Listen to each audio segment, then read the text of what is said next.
Seandainya, beliau bisa ke belakang meninggalkan sebentar tamunya paling tidak meminta tolong membelikan mie dan telur di toko sebelah, uang ada di kamar tidak mungkin putranya berani mengambil sendiri kalau hutang. Tidak mungkin. Begitu pula suami beliau menatap pilu nasi hanya nasi di depannya yang tidak terlihat di netra seberapa banyak nasi itu.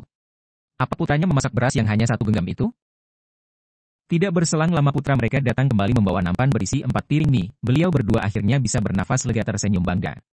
Putranya seperti biasa sangat bisa diandalkan. Kembali lagi membawa 2 piring kosong serta 1 piring berisikan telur ceplok. Semua tersenyum, pria yang baik.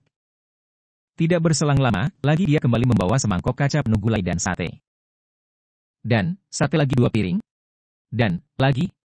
Gulai, pepes entah pepes apa itu? Masih kembali membawa 1 piring semangka, apel, pir dalam 1 lengser hias. Dan masih ada lagi, apa ini? Banyak sekali sampai 1 kambal penuh makanan, putranya masih saja tidak berhenti keluar masuk. Beliau berdua saling bertatap mata bingung hanya sang putra yang tersenyum cerah semangat menyajikan. Aris gagal fokus, sejak tadi banyak sekali warga berlalu lalang seperti hendak menuju ke rumah ini dengan membawa sesuatu di tangan. Apa hanya perasaannya saja? Karena terlalu penasaran Aris minta izin tuan rumah mengintip sedikit dalam rumah. Pak, maaf. Matanya melotot dengan pandangan tersebut yang lain ikut penasaran ikut mengintip ternyata. Full, rumah banyak tamu di belakang bahkan sibuk memegang masih banyak hidangan yang mengantre diserahkan ke pemuda tersebut. Pantas tidak berhenti-berhenti. Sudah tanggung ketahuan tanpa antre lagi mereka bergotong royong membawa semua makanan ke depan. Terutama nenek majak berjabat tangan disusul yang lain dan masih banyak lagi yang ingin berjabat tangan. Assalamualaikum. Semakin kaget di depan lebih banyak lagi satu kampung kayaknya lebih serasa digerebek dari segala arah, tanpa sadar sifat astralnya keluar berjingkat ke belakang kaget mengelus dada. Apa dia melakukan kesalahan? Sepertinya, tamu jamaah yang dalam perjalanan pulang kembali lagi menyusul setelah mendapat informasi di mana keberadaan bus yang kabur padahal tugasnya belum selesai. Ada apa ini? Masih saja Aris terbengong-bengong bingung. Pak Anton, boleh kami bergabung? Oh, boleh Pak RT. Silahkan. Semua ingin bersalaman tapi dilarang oleh RT setempat, biarlah Gus dan Neng mereka mengisi perut terlebih dulu. Tidak apa-apa, Pak. Tidak mungkin saya menghabiskan ini semua. Kita makan sama-sama boleh Pak? Anton? Oh, tentu. Boleh, silahkan. Beliau mengusap air mata yang tidak berhenti menetes haru, makanan sebanyak ini dan kedatangan semua warga serta jamaah ke kediaman beliau. Semua ikut dalam kesedihan menundukkan badan di mana mereka berdiri menunggu tuan rumah melanjutkan ucapan. Gus, boleh minta doanya? Seminggu lalu almarhum ayah saya meninggal. Saya sama sekali belum mengirim doa, saya merasa bersalah sebagai anak satu-satunya beliau, pinta beliau menunduk menyembunyikan kesedihan dengan kedua tangan menopang badan di lantai. Baik Pak, kita doakan sama-sama. Kita doa sama-sama ya Pak, Bu. Beruntung Aris sudah dilatih Abah dari dulu untuk masalah ini jadi sudah di luar kepala. Para pemuda dan bapak-bapak lain sigap seperti dugaan mereka tadi bergotong royong menyiapkan semua mulai memberikan alas untuk jamaah dan juga membeli kembali minuman kemasan karena tamu memeludak tidak terkendali. Acara pengajian berubah menjadi acara tahlil kirim doa, pemilik rumah meminta putranya mencatat nama-nama keluarga yang sudah mendahului menghadap ilahi untuk didoakan nanti dipimpin langsung oleh putra sulung Pak Hamdi.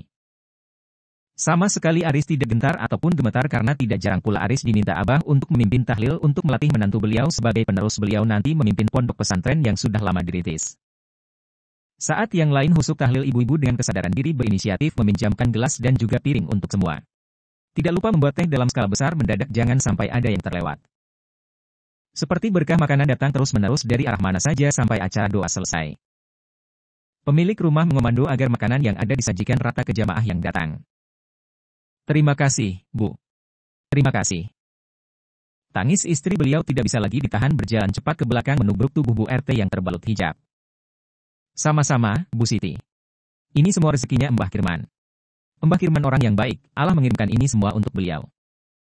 Dituntun beliau agar bisa duduk di kursi panjang usang yang ada di belakang bufet. Hening, semua hening ikut merasakan kebahagiaan dalam tangis seperti yang dirasakan ibu dari Dimas. Tehnya sudah siap. Panggil bapak-bapak di depan, Put. Pak RT menenangkan Pak Anton yang masih menangis justru semakin menjadi-jadi tamunya bisa beliau jamu lebih dari pantas. Bisa mengirim doa yang sebelumnya hanya sebatas angan. Jam setengah 12 acara tahlil baru selesai dan mereka bergotong royong membersihkan rumah seperti sedia kala, cuma menyisakan piring dan alat lain yang masih basah setelah dicuci di belakang rumah. Besok saja mengambil kepunyaan mereka. Dara setelah membantu sekedarnya karena terus dilarang ditahan tangan putihnya agar tidak ikut serta gotong royong diajak suaminya pulang lebih dulu.